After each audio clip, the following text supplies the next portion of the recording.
የረሳሁት ነገር እንዴ ቆይ ኖርማሊ መኪና ሰላም ቤተሰብ እኔ የዚህን ሰውዬ ቪዲዮ አይቼ ነው የመጣው። እንግዲህ መኪና ናት ከ5 ደቂቃ ቆመችብኝና ደውዬ እንደዚህ ከሰዎቹ ጋር ምናምን የሚል ቪዲዮ አይቻለሁ ይሰሩ እና እንደዛ ስትል ነው ገብቼ እሱ የሰራውን ቪዲዮ አይቼ የመጣሁት። ምን አለ ልታማርጭ ነው እንዴ መኪና ሰጥቼሽ?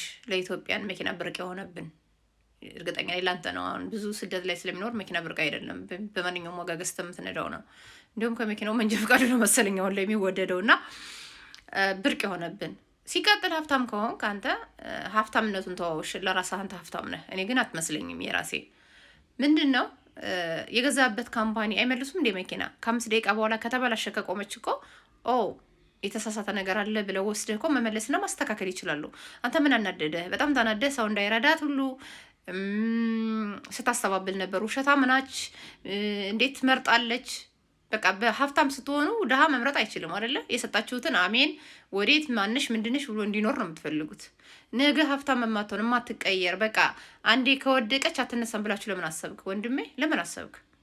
መኪናው አይሰራም፣ መኪናውን አልፈለግኩትም፣ ውሰድልኝ፣ ችግር ያመጣብኛል፣ እንደዚህ በምንድን ነው የሚባለው በኢንሹራንስ ደረጃ ችግር የሚያመጣባት ቅጣት የሚያስመጣባት ከሆነ የመንገድ ትራፊክ ላይ ተይዛ ቅጣት የሚያስመጣባት ከሆነ ያን ያክል አደገኛ ከሆነባት ነው እንግዲህ ልጅቷ መኪና ትነዳለች። ስለ መኪና ብቻም ትንሽ ታውቃለች፣ ትንሽ እውቀቱ ይኖራታል ብዬ አስባለሁ። እና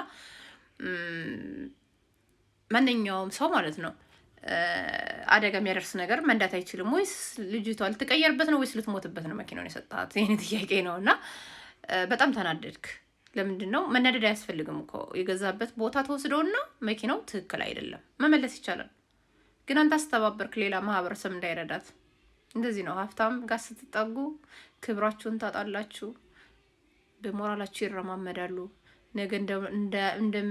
ነገ የሚያልፍላቸው አይመስላቸውም። ደሃ ሀብታሞች ሳይሆን ሀብታም ያልሆኑ አለን ብለው የሚያወሩ ግን ምንም የሌላቸው ኔፓ ማለት ነው። እንደዚህ የሚጣል መኪና ይሰጧችሁና አድርጌላት ብለው ለማውራት የሚሯሯጡ ትራፊያችሁን ያበሏችሁና አብልቻት እያሉ እኔ እኮ ነኝ አብልቻት ከዚህ የደረሰ ይችላሉ። አንድ ቀን ትራፊያችሁን ተሳስታችሁ ከበላችሁ እርቧችሁ ራመችስ ክፉ አይደል? ድህነት አይኑ ይጥፋ።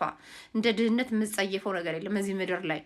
እንደ ድህነትና እንደነዚህ አልቧልተኛ ሀብታሞች የምጸየፈው ነገር የለም። እና ካበሏችሁ በኋላ አብልቻት ነው እኮ እዚህ አንድ ቀን አብልተዋችሁ እናንተ ካለፈላችሁ እዚህ የደረሰችሁ እኮ ነው አብልቻት ነው እኔ ደግፊያት እኮ ነው ይላሉ። የሚጣል መኪና ሰጧችሁ ደግሞ ልታማርጭ ነው ይላሉ።